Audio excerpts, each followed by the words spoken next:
Abdul Hamid II was a very private man. He very rarely left his palace during his reign, except for the Friday congregational prayer, the Jummah prayer. And he would come to the mosque, and as soon as the prayer had been concluded, he would stand up and leave and go back to the palace. So his movements on a Friday were very, very well known. And the Armenian Revolutionary Federation were planning to assassinate Abdul Hamid one Friday. So on the 21st of July 1905, while the Caliph was praying his Jummah prayer, they drove a carriage and they parked it right next to the carriage of Abdul Hamid II, and they set the timer off for 42 seconds. However, after the prayer was concluded on that particular Friday, Abdul Hamid II got into a conversation with the Shaykh al-Islam, and he was kept in the mosque for a while, preoccupied, and therefore his exit from the mosque was delayed, and the bomb went off and it killed 26 members of his entourage while he was still inside. Very shortly afterwards, he was able to get in another carriage and escaped to the palace. In the year 1900, Abdul Hamid II would inaugurate a project that would signify his rule in many, many ways. That project was the Hijaz railway project, a train line that was to connect the distant provinces of Arabia, which contained the holy cities of Medina and Mecca, to his heartland via Damascus. And the reason why this project showed who Abdul Hamid II was are numerous. Firstly, the act of worship known as Hajj is obligatory upon all Muslims at least once in their life, but it is upon the Caliph to oversee the Hajj season and make sure that everything is running according to plan. So by Abdul Hamid doing this, he's helping his image that he's trying to project to Muslims in and outside of his empire, that he is the global Caliph for all Muslims. Secondly, the funding for this project came in the form of charitable donations, and it wasn't just from Muslims who lived within his empire, it was from all over the place. So Muslims from South Africa, Muslims from Sudan, Muslims from the Balkans, and Muslims from India, they all contributed responding to Abdul Hamid's request for this railway to be made. Abdul Hamid II himself donated 50,000 liras. So the global ummah inside and outside his empire had responded to his call and were acting according to his orders. So this shows his concept of Ittihadul Islam, the unity of Islam. We're all together, and I, the Caliph, am the center point which is going to connect you all. Thirdly, because the money for this project came in the form of charitable donations, it shows Abdul Hamid's wise economic policy, and it wasn't just in projects such as this.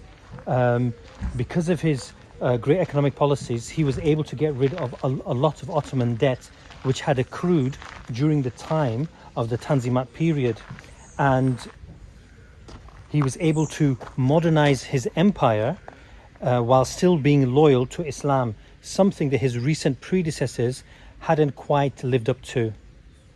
Fourthly, this railway would connect a distant Arab province to his heartland in Anatolia and his capital Constantinople, and he hoped that it would improve the cooperation, the communication and the relations between them, thereby aiding the concept of Ittihadul Islam, what the British called Pan-Islamism.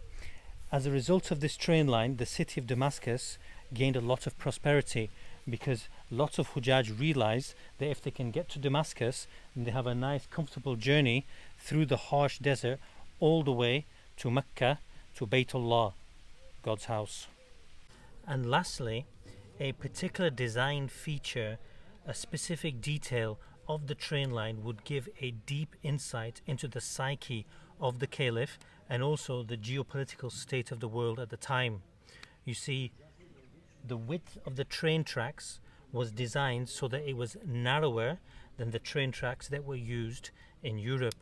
The reason for this is because Abdul Hamid II was scared that if any other European empire was able to conquer bits of his, they would be able to use their trains on his tracks to reach the city of the Prophet Muhammad, peace be upon him.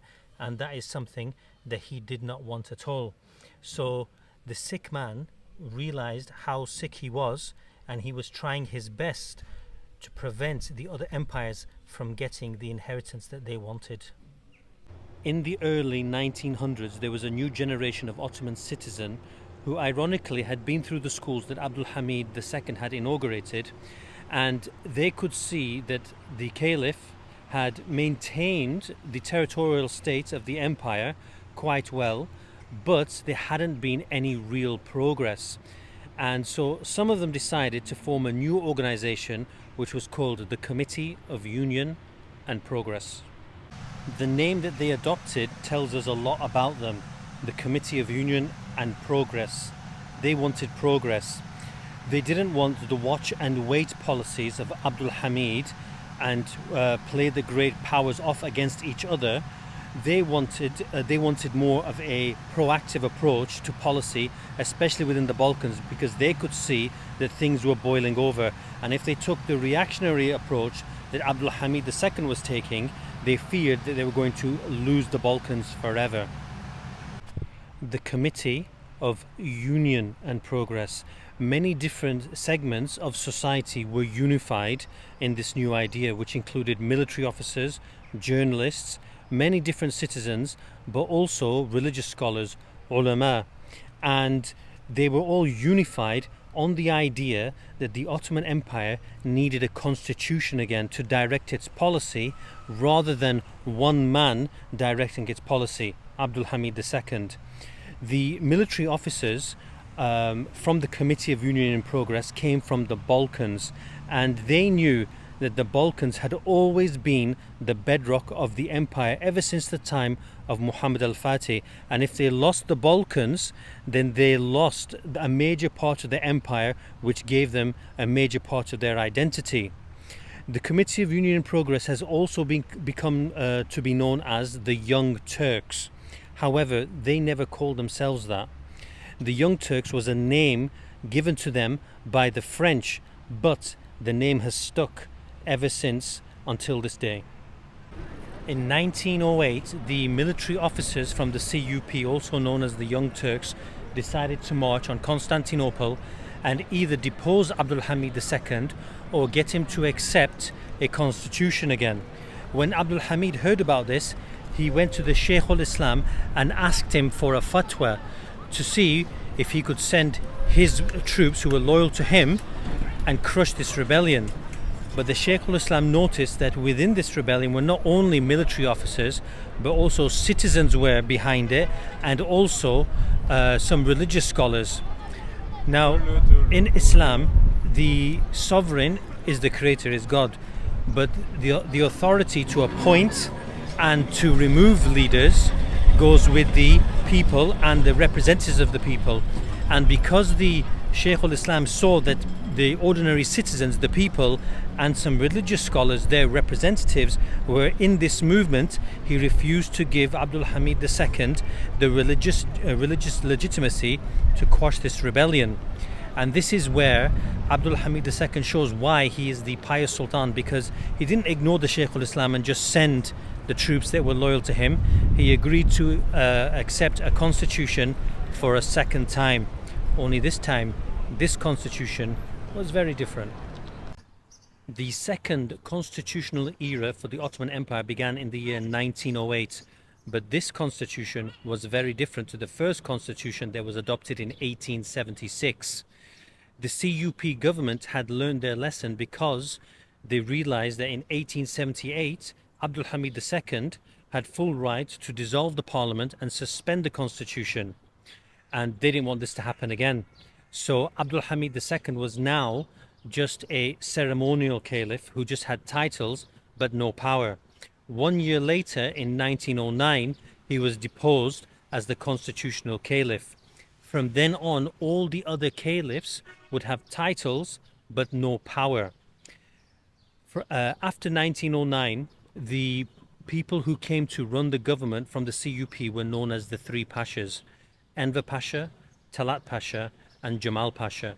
And very soon they would be leading the Ottoman Empire into a very famous war that was nicknamed the War to End All Wars. It would also end a few empires. But would the Ottoman Empire be one of them? Or would the sick man of Europe continue on his life support machine for just a little bit longer? If you want to find out, press the bell button, hit the subscribe button, and I'll see you in the next episode on the series of the Ottomans from Ertugrul to Ataturk. Salam.